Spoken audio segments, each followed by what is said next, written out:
एक बार फिर से आपको बता दें कि बिहार इंतखाबात का तीसरा और आखिरी मरहला वोटिंग का जारी है और इस तीसरे और आखिरी मरहले में कुल 15 अजला में वोटिंग हो रही है और कुल असेंबली हल्के हैं 78। और इसी के बाद आज शाम जब ये वोटिंग खत्म होगी तो बिहार में इख्तिदार पर कौन होगा काबिज, इसका फैसला पूरा हो चुका होगा, ऐलान होगा 10 नवंबर को। अब मिथिलांचल का इलाका, सीमांचल का इलाका, इन खास तौर से दोनों इलाकों में वोटिंग हो रही है और सबसे अच्छी बात यह है कि सुबह से ही बड़ी तादाद में, लगभग तमाम जगहों पर, तमाम असेंबली हलकों में बड़ी तादाद में वोटर जो है वो बूथों तक जाते नजर आए हैं। जो शहरी इलाके हैं वहां वोटरों की तादाद कुछ कम जरूर नजर आई। अब तक हमने आपको मुजफ्फरपुर का, दरभंगा का, समस्तीपुर का, सुपौल का, कई ऐसे अजला का हमने आपको नज़ारा दिखाया है, वहाँ के हालात से आपको वाकिफ़ कराया। सुपौल से इस वक्त एक बड़ी खबर आ रही है। खबर सुपौल से ये है कि बघेली महरमपुर हल्के के बूथ नंबर 253 में ईवीएम ख़राब है। बड़े हल्के के बूथ नंबर 253 में ईवीएम ख़राब है। साथ ही साथ ये बघेली महरमपुर हल्के के बूथ नंबर 253 में ईवीएम ख़राब, ऐसी शिकायतें बहुत जगहों से आई। आधे घंटे से मशीन सही करने की कोशिश जारी है। जाहिर है कि अगर आधे घंटे या 1 घंटे की ताख़ीर होती है तो कई बार ऐसा होता है कि इतने देर के बाद कई सारे वोटर जो वापस भी लौट जाते हैं।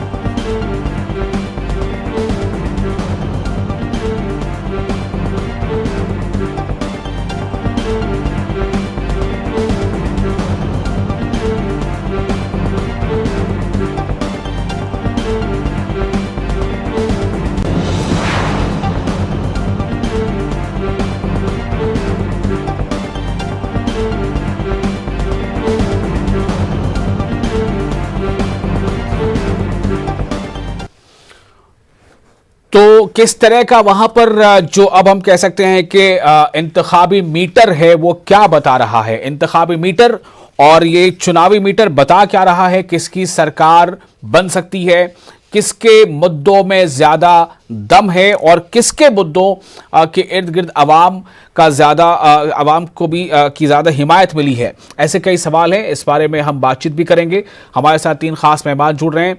अफजल अब्बास हैं, जेडीयू के लीडर हैं, तौकीर आलम है, आरजेडी के लीडर हैं और फजल इमाम हैं आरएलएसपी से।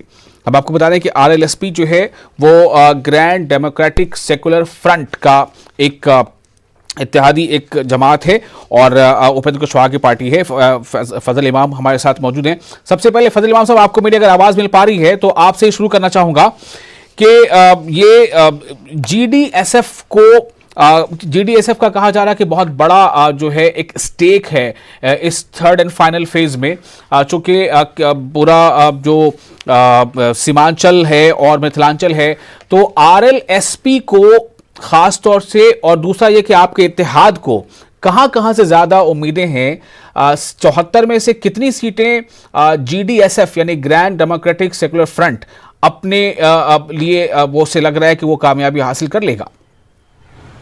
विशाल, देखिए ऐसा है कि अभी ये आकलन करना कि कितने, लेकिन हम ये है कि हम तमाम जो भी 78 सीटें हैं, जो चाहे सीमांचल हो या मिथिलांचल का इलाका हो, हम इन तमाम जगहों पर अपना स्टेक है। जैसा आपने कहा भी कि हमें हालांकि इस फ्रंट को वक्त कम मिला, लेकिन फिर भी हमने अपनी मौजूदगी का एहसास कराया और हमें लगता है कि हम इन 78 सीटों में बहुत बेहतर पोजीशन में है।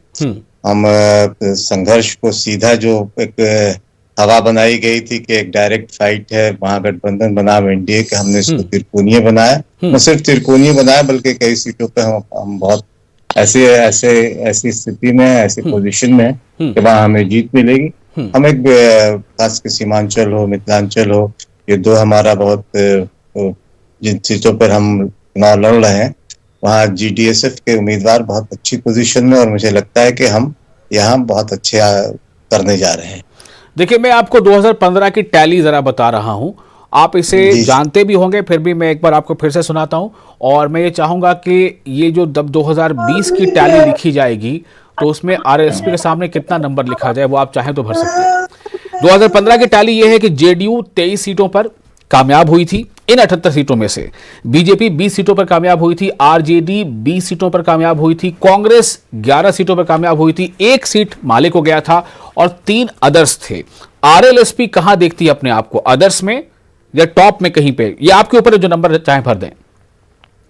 नहीं, हम तो अभी इसमें टॉप 3 में हम भी रहेंगे, ये मैं दावे के साथ कह सकता हूं कि हम, हाँ, जीडीएसएफ टॉप। हम आरएलएसपी की बात नहीं करें, जीडीएसएफ ठीक है। चूंकि 2015 में जो गठबंधन थे वो अलग अलग तरह के गठबंधन थे। जेडीयू अलग थी, आरजेडी अलग थी। ये जेडीयू और आरजेडी साथ लड़ रही थी, कांग्रेस साथ लड़ रही थी और जेडीयू भाजपा के साथ थी। जेडीयू महागठबंधन के साथ थी। जो है वो महागठबंधन का हिस्सा थे, इस बार अलग है, महागठबंधन के साथ थी जी। अच्छा ठीक है, मैं एक आखिरी सवाल आपसे, फिर मैं दूसरे मेहमान के पास जाऊंगा। आप हमारे साथ बने रहेंगे लगातार। मुझे ये बताइए कि आपका ये जो दावा है कि जीडीएसएफ यानी ग्रैंड डेमोक्रेटिक सेक्युलर फ्रंट, जिसमें असदुद्दीन ओवैसी की एमआईएम है, उपेंद्र कुशवाहा की आरएलएसपी है, बहुजन समाज पार्टी भी है। हालांकि बहुजन समाज पार्टी के नेता ने मध्य प्रदेश के हवाले से ये ऐलान कर दिया है, यूपी में कुछ मामला ऐसा हुआ तो ऐलान कर दिया कि जरूरत पड़ी तो हम बीजेपी के साथ चले जाएंगे।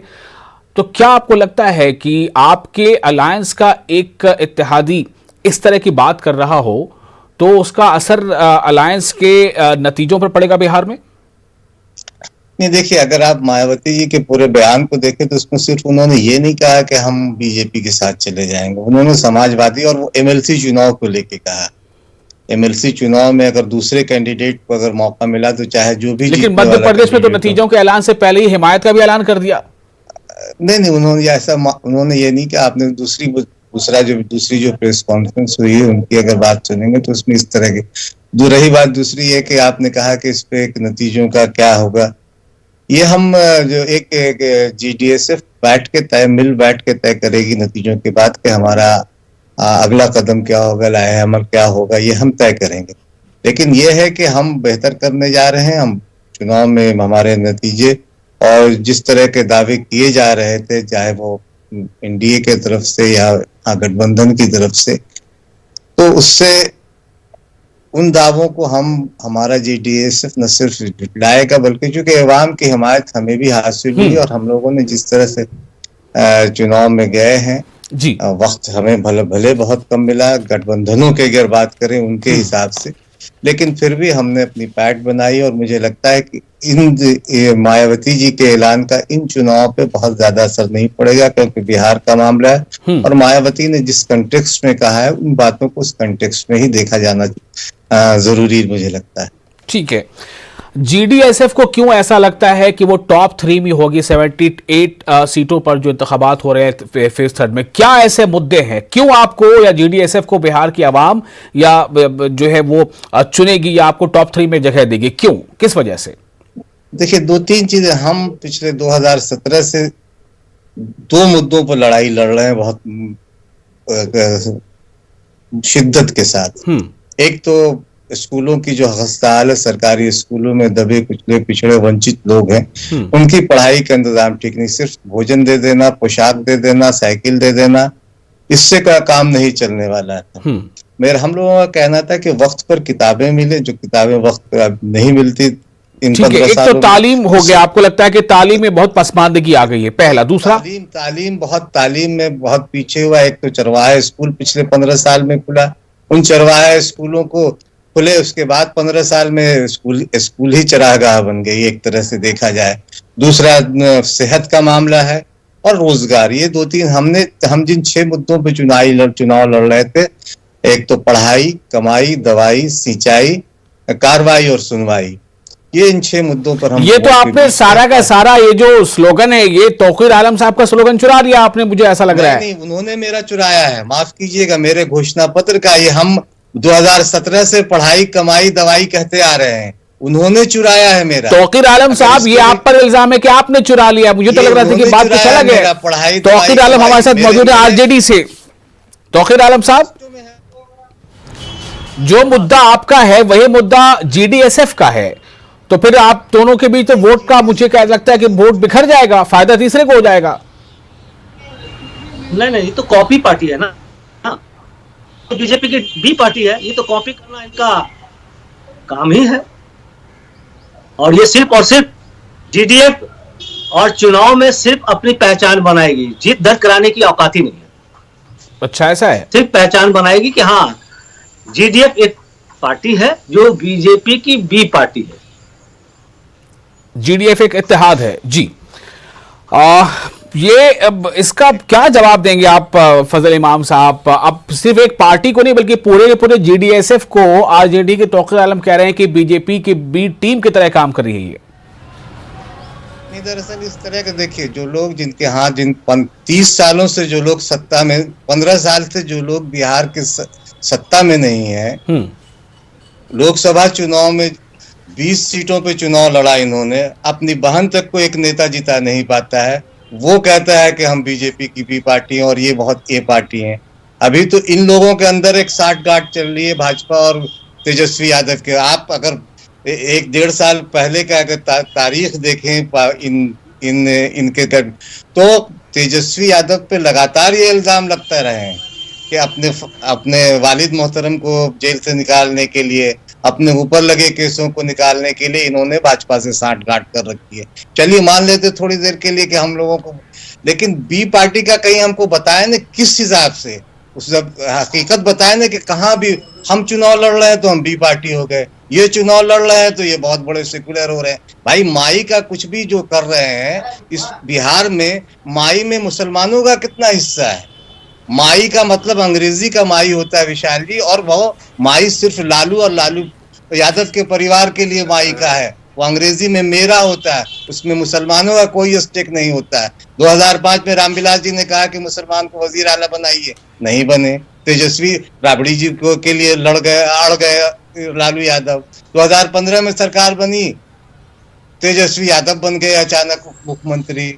अरे तो कहीं तो मुसलमानों का स्टेक हो। तौकीर आलम साहब, आपको इसका जवाब देना होगा, फिर हमारे साथ अफजल साहब भी हैं, उसके पास हमें जाना है। तौकीर साहब, आरजेडी अजीम इत्तेहाद में मतलब सत्ता तक पहुंचने के लिए एम का इस्तेमाल होता है, लेकिन पहुंचने के बाद सिर्फ और सिर्फ वाई को या ज्यादातर फायदा वाई को मिलता है, ये इल्जाम लग रहा है आरएलएसपी की तरफ से। नहीं, ऐसी बात नहीं है। आरएलएसपी कहो या अभी इन्होंने कहा कि हमारे स्वर्गीय रामविलास पासवान तो वो चाबी लेके घूम रहे थे और उस दौर कि उन्होंने उपचुनाव तक करा दिया। रह गई बात माई, हमारे साथी तेजस्वी माई को प्यार देते हैं लेकिन सर्वजन हिताय सर्वजन सुखाय पर विश्वास करते हैं। ए टू जेड जाति समाज की पार्टी दल एकमात्र पार्टी है बिहार में जो ए टू जेड पर विश्वास करती है और उन सभी जातियों का इस 2020 के चुनाव प्यार मिल रहा है और इस प्यार के दमखम पर हमारे साथी तेजस्वी यादव निसंकोच प्रधानमंत्री बनने का दावा कर रहे हैं। और प्रधानमंत्री बनेंगे तेजस्वी यादव? प्रधानमंत्री बन रहे हैं, कोई बात नहीं, अच्छा है। अच्छा, और निश्चित इस बार जमीनी जानकारी होनी चाहिए। ठीक है, अफजल अब्बास हमारे साथ मौजूद है जेडीयू से। अफजल अब्बास साहब, दो बातें हैं, मैं आपसे सिर्फ ये सबसे पहले जानना चाहूंगा कि क्या नीतीश कुमार मतलब वाकई थक गए हैं? आखिर उन्हें क्यों ऐसा कहना पड़ा कि ये मेरा आखिरी चुनाव होगा? हालांकि चुनाव का मतलब उनकी शायद लीडरशिप में चुनाव तो लड़े, उनको जमाना हो गया कि वो आवाम के बीच जाएं और मुकाबला करें कि भाई हमें हराओ और जिताओ। वो तो चुनाव लड़ते ही नहीं है, असेंबली में जो है वो जाते हैं एमएलसी बनकर। एनीवे, तो इसका मतलब क्या है अफजल साहब, कितना असर पड़ेगा इसका वोट पर? हेलो अफजल साहब को मेरी आवाज मिल पा रही है? अफजल अब्बास साहब को मेरी आवाज मिल पा रही है? अफजल अब्बास जेडीयू के लीडर हैं, हमारे साथ जुड़ रहे हैं, हम उनसे बात करेंगे। अफजल अब्बास को मेरी आवाज मिल पा रही है? तौकीर साहब के पास फिर से जाते हैं। तौकीर साहब, अभी वजीर आला तक पहुंचना है, पहले फिर वजीर आजम की बात होगी। लेकिन मैं ये जानना चाहता हूं तौकीर साहब कि कितना असर पड़ेगा, चूंकि देखिए ये जो आपकी सीटें हैं ना, जो 2015 का जो डेटा सामने है आपने भी देखा होगा, उसमें सबसे ज्यादा सीटें 23 सीट जेडीयू जीतती है। 20 सीट आपको मिलती है, लेकिन वही 20 सीट बीजेपी को भी मिल जाती है। कितना अहम है यह मुकाबला आपके लिए, क्योंकि इस बार सेरुखी मुकाबला है कई जगहों पर। अफजल साहब को मेरी आवाज मिल पा रही है तो बहुत अच्छी बात है। मैं आपके पास आता हूं बस एक सवाल करके तौकीर साहब से। तौकीर साहब, क्या आपको लग रहा है कि इस बार वाकई ये जो GDSF है, जिसमें MIM भी शामिल है, वो एक टक्कर दे रहा है अजीम इत्तेहाद को? दूसरी तरफ JDU भी है, और चूंकि वो पिछली बार 23 सीटें जीत चुकी थी, JDU सबसे ज्यादा, और BJP ने 20 सीटें जीती थी। कहां पर आपका मुकाबला सेरुखी हो रहा है तौकीर साहब? नहीं, इस बार जो थर्ड फेज का जो चुनाव है, कहीं से भी कोई मुकाबले की तो बात ही नहीं दिख रही है। क्योंकि इस बार जो चुनाव का जो माने मुद्दा बना है, सिर्फ और सिर्फ सीमांचल और मिथिलांचल में सभी जिला राजद को मन से वोट कर रहे हैं, क्योंकि 10 लाख नौकरी एवं रोजगार के पलायन रोकने के नाम पर, क्षेत्रीय खोलने के नाम पर, मुक्त सीमांचल बनाने के नाम पर, गरीबी भगाने के नाम पर, भूखमरी समाप्त करने के नाम पर, सीमांचल के मतदाता विकास और परिवर्तन के नाम पर राष्ट्रीय जनता दल को चुपचाप ललटेन छाप और विरोधी भाई क्यों पड़े हैं चक्कर में? अब कोई नहीं है टक्कर में।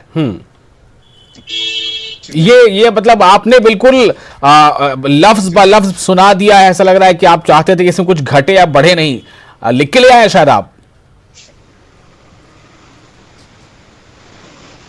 ऐसी बात ही सिचुएशन, ऐसा परिवर्तन की लहर पूरे बिहार प्रदेश में पड़ रहा है, आप देख रहे हैं। और जग जाहिर है कि इस शासन से ताही इमाम है बिहार की। अब 15 साल के शासन को देख लिया है। स्वास्थ्य बदहाल, शिक्षा बदहाल, रोज नौकरी से बेनौकरी हो गया। सबसे बड़ी तो विडंबना की बात यह है कि शिक्षा के क्षेत्र में इन्होंने 3 लाइनें बना दी हैं। पहली लाइनें कि अस्थायी शिक्षक, जिन्हें वो 70,000 का वेतन देते हैं जी।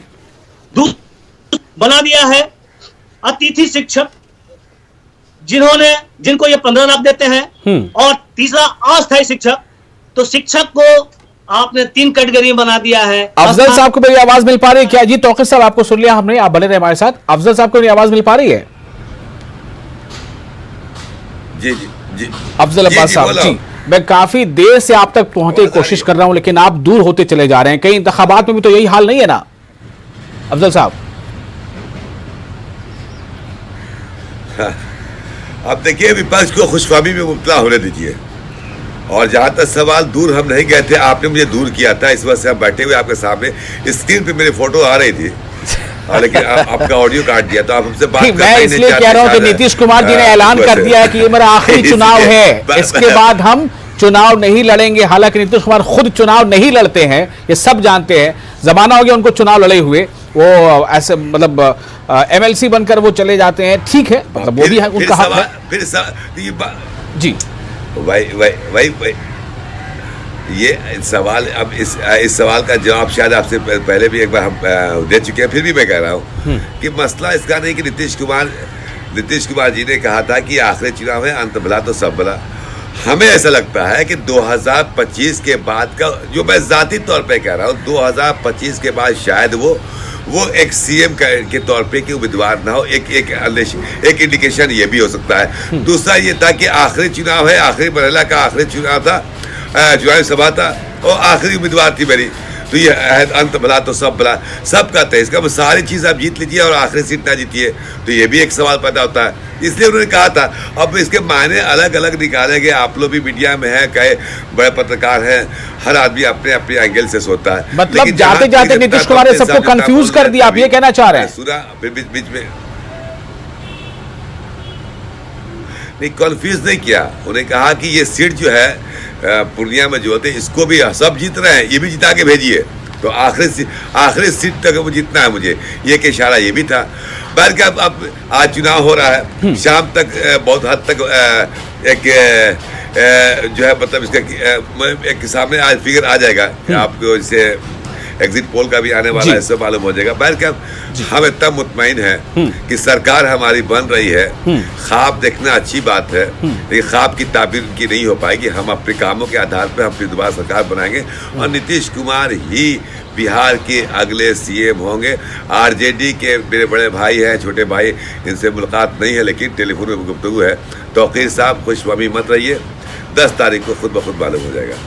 तौकीर साहब ख्वाब देख रहे हैं और अफजल अब्बास साहब हकीकत देख रहे हैं। ये ख्वाब सच्चा होगा या हकीकत जो है वो सच का सच रह जाएगा या हकीकत में भी कोई तब्दीली हो जाएगी? ये तौकीर साहब आपको कहा जा रहा है कि आप खुशफहमी में ना रहें।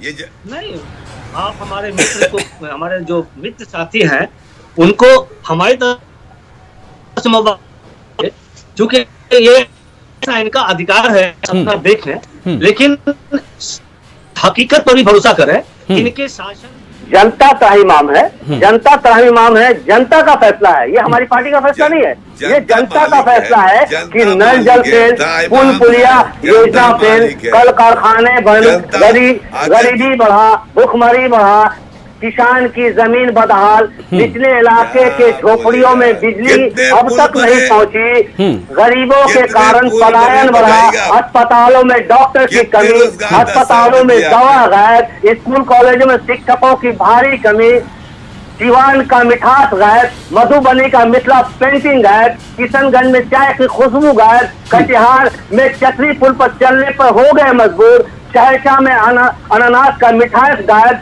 मुजफ्फरपुर में शहद आम लीची उत्पादन में सरकार फेल, अमृतगढ़ में स्टार फैक्ट्री बंद। जी ये देखिए व्यवस्था ही दर्शा रही है कि ये जो है बदहाल बिहार है, जनता त्राहिमाम है। 15 साल की शासन को देखकर इस बार निसंकोच बिहार की जनता ने फैसला लिया है कि इस बार तेजस्वी सरकार। ठीक है, अब जरा फजल इमाम साहब से रिएक्शन। फजल इमाम साहब, अफजल अब्बास साहब कह रहे हैं कि जो बाकी जो भी पार्टियां या इत्तेहाद हैं वो जो है वो ख्वाब देख रही हैं जो हकीकत में तब्दील नहीं होने वाला है, मतलब उसमें आप भी शामिल हैं। आप हमारे नाज़रीन को आप कैसे बताएंगे कि आपका ही ख्वाब जो है शर्मिंदा ताबीर होगा? नहीं, देखिए एक चीज ये है कि 15 साल और 15 साल बनाम 15 साल की जो थी उसमें दोनों एक दूसरे के बना रहे हैं कि क्या नहीं हुआ और क्या नहीं हुआ। हम तो पहली बार के ये क्लेम कर रहे हैं कि हम सरकार में आएंगे, तो दोनों अपनी अपनी खामियां गना कि कहाँ क्या गायब, कहाँ क्या गायब। पहले चरागाह चरवाहा स्कूल था, अब स्कूल चरागाह हो गए। तो इन 30 सालों में जो बिहार की एक बड़ी आबादी है वो जवान से अधेड़ हो गई, अधेड़ से बूढ़े हो गई, बचपन से जवानी में जवान हो गए लोग। तो इन 30 सालों में बिहार आज कहाँ खड़ा है? पलायन ज्यादा हो रहा है। अब 10 लाख नौकरी की बात जनाब तौकीर साहब ने की, उनको पहले एक बार आंकड़ा अपना दुरुस्त कीजिए कि बिहार में 42% बेरोजगार लोग बेरोजगार हैं। उसमें सारे तबके के लोग हैं, जो युवा भी और जिनको नॉन स्किल्ड लोग हैं वो 42% लोग लगभग। और ये जो बेरोजगारी की शरह है ये कौमी शरह से भी ज्यादा है, ये भी मेरे ख्याल से आप सब लोग जान ही रहे हैं।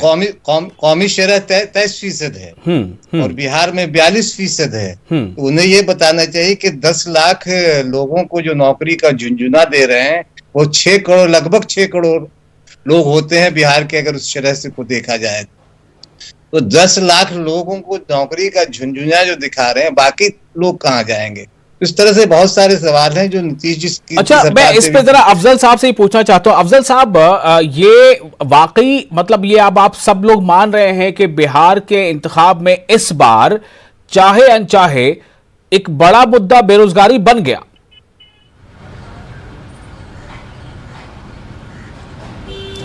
देखिए, बिहारी नहीं देश स्तर पर बेरोजगारी की मुद्दा, इससे आप कैसे इनकार कर देंगे?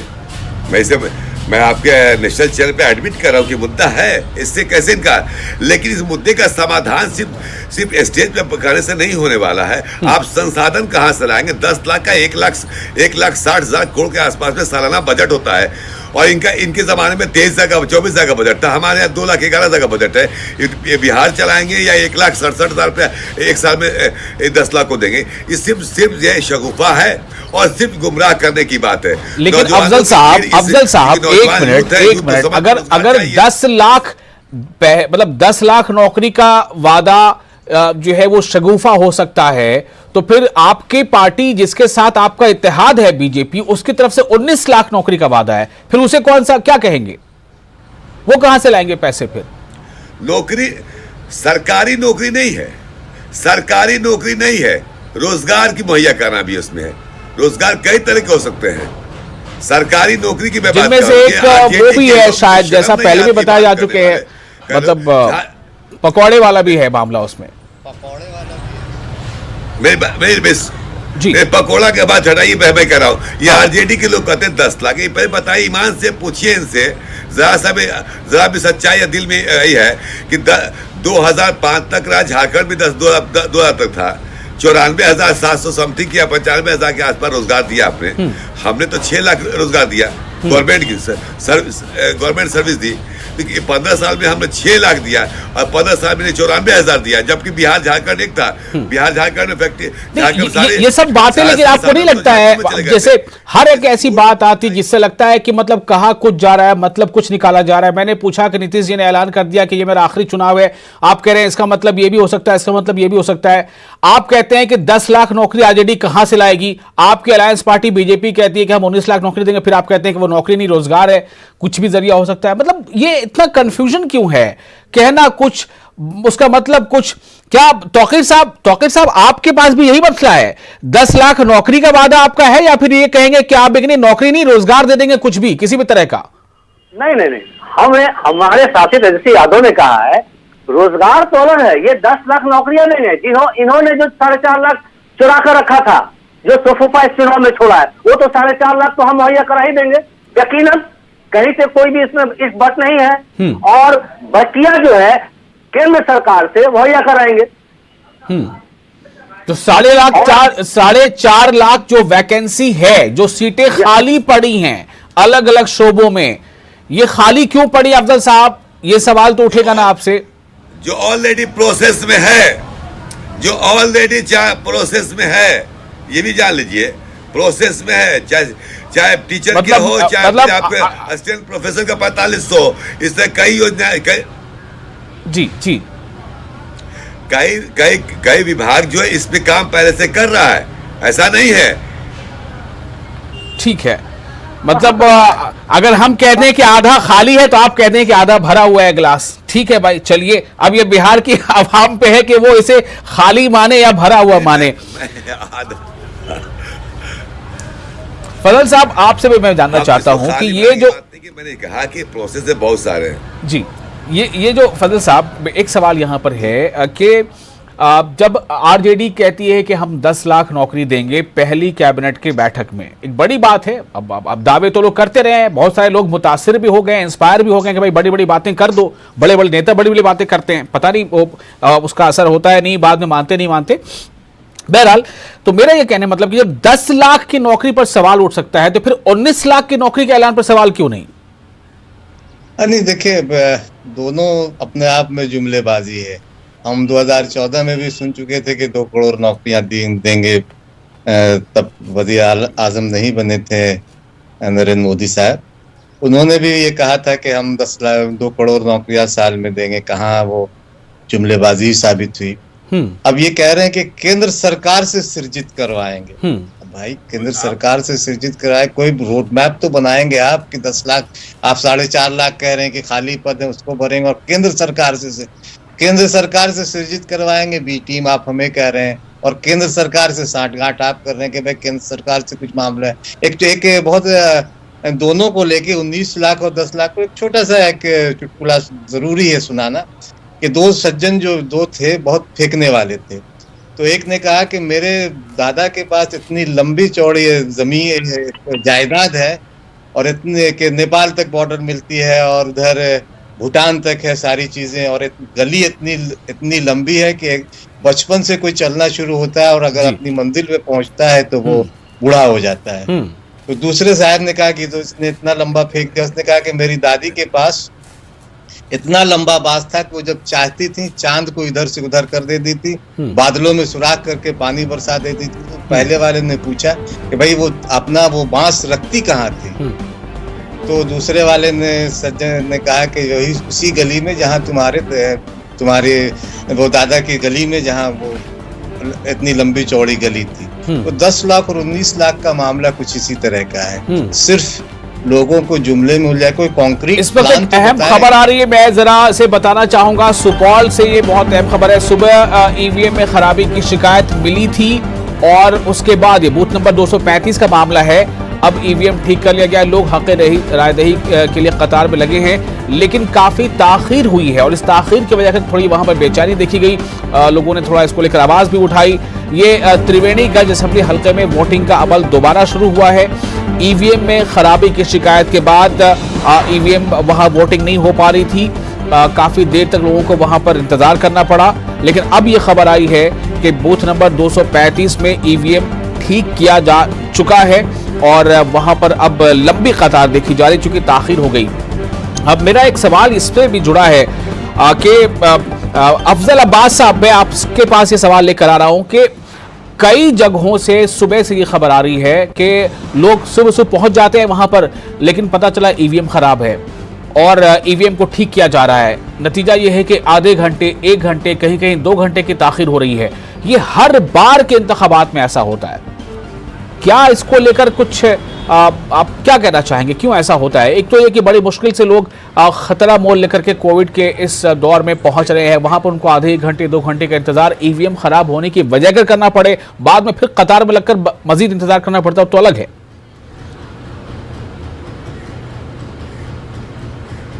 बिल्कुल सही कहा आपने। चूंकि देखिए लाखों, हजारों और लाखों की तादाद में ईवीएम मशीन होता है, उसको ट्रेंड किया जाता है। और चूंकि मैं समझता हूँ ये इलेक्ट्रॉनिक चीज है, प्रॉब्लम आ सकती है, लेकिन अब पूरी आप देखें 15 जिला में 78 में सिर्फ एक बूथ पे इस तरह का प्रॉब्लम सामने आया। तो इलेक्ट्रॉनिक चीज है, मैं समझता हूँ कि हो सकता है और इसको दूर करना चाहिए। और सबसे बड़ी बात है कि जब ऐसा होता है तो माइक्रो ऑब्जर्वर होता है, फॉरन इन्फॉर्मेशन मिलती है। 3-4 बूथ का एक माइक्रो ऑब्जर्वर होता है, मजिस्ट्रेट होता है, फॉरन पर होता है, आधा 1 घंटे में सॉर्ट आउट कर लिया जाता है। क्योंकि हमने भी देखा, मेरे साथ भी गुजरा हुआ, कई बार ऐसा हुआ भी है, तो आधा से 4 घंटे के अंतर में उसको चेंज कर दिया जाता है, दूसरी का अल्टरनेट भी रखा जाता है वहाँ पे शायद। अब इस बार की क्या व्यवस्था मुझे नहीं मालूम, लेकिन ये टेक्निकल जो प्रॉब्लम होता है वो ऐसी भी है कि इलेक्ट्रॉनिक की वजह से, मैं समझता हूँ। मतलब ये प्रॉब्लम होती रहेगी। तौकीर आलम साहब, आपने भी महसूस किया सुबह से हम लोग जो आज खबरें दिखा रहे हैं, पूर्णिया में, सुपौल में, किशनगंज में, यहां तक कि फिर आपके दरभंगा में, कई जगहों से ऐसी खबरें आई हैं कि ईवीएम खराब है, ईवीएम ठीक से काम नहीं कर रहा है, कहीं आधे घंटे की ताखीर, कहीं 1 घंटे की ताखीर। और जाहिर है कि अब जैसे जैसे थोड़ा दिन चढ़ेगा, सूरज धूप ज्यादा तेज हो जाएगी, तो फिर लोग ज्यादा दिन इंतजार नहीं कर पाएंगे। ये तो जानबूझकर इस तरह की हरकतें करते हैं, जहां पे ये देखते हैं कि लोगों का झुकाव सरकार परिवर्तन पर, भ्रष्टाचारी के नाम पर, वोटिंग का ये रेशियो जब तेज होता है तो इनकी मशीनें खराब हो जाती हैं और वोट रेशियो को कम करने का ये साजिश है इन डबल इंजन के सरकार के लोगों का। अच्छा, आपको ये साजिश लग रही है? बिल्कुल साजिश है, सरासर साजिश है। आपको इतना वक्त दे दिया तो फिर आपकी मशीनें कैसे खराब हो जाती हैं, और सुबह होते होते जब लाइनें दिखती है तो आपका जो है हालत खराब होने लगता है, आपके पसीने छूटने लगते हैं और आपके मशीनें खराब हो जाती है, क्योंकि आपको जो हजम ही नहीं हो रहा है। ये परिवर्तन के नाम पे इतनी लंबी कतार है, और ये भी कोरोना महाकाल में इतनी बड़ी बड़ी संख्या में लोग, ग्रामीण लोग आ रहे हैं परिवर्तन के नाम पर, इसलिए इनका मशीन जो है चुनाव कौन, बिहार सरकार चुनाव करती है कि चुनाव आयोग चुनाव करता है? और जो भी करता है, लेकिन आखिर इसकी व्यवस्था तो करनी है ना। चुनाव आयोग को किस सवाल उठाने होता है? अरे क्या बात कर रहे हैं आप? चुनाव आयोग को सवाल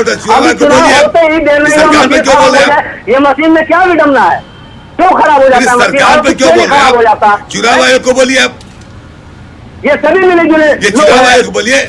मैं उससे आपको भी मैं कैसे छोड़ सकता हूँ? आप भी शामिल हैं इसमें। हमारी पार्टी हमेशा मशीनों पे जो है दावा करती रही है कि मशीनों को देखा जाए, मशीन जो है हमेशा आपके दौर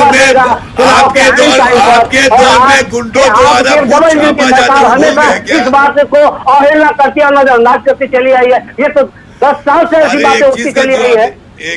आपके दौर में सुन लीजिए, आपके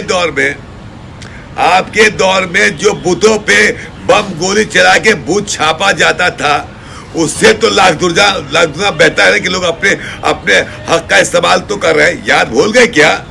इसी पटना में एक पत्रकार को आ गए थे गंगा में फेंक देंगे, वो भूल गए क्या आप? हम नहीं नाम लेना चाहते, क्या बात कर? हाँ, कमियां हैं तो उसको दूर करें। ये चुनाव आयोग का मामला है, इसमें नीतीश कुमार क्यों लपेट रहे, पार्टी क्यों लपेट रहे, सरकार क्यों लपेट रहे आप? चलिए छोटा सा ब्रेक लेते हैं यहाँ पर। ब्रेक लेना हमारी मजबूरी हो गई। तौकीर साहब आपका जवाब भी लेंगे इस पर हम, और फजल इमाम साहब हमारे साथ जुड़े हुए हैं, अफजल अब्बास भी जुड़े रहेंगे। छोटा सा ब्रेक, चूंकि इंतखाबी जंग जारी है। चल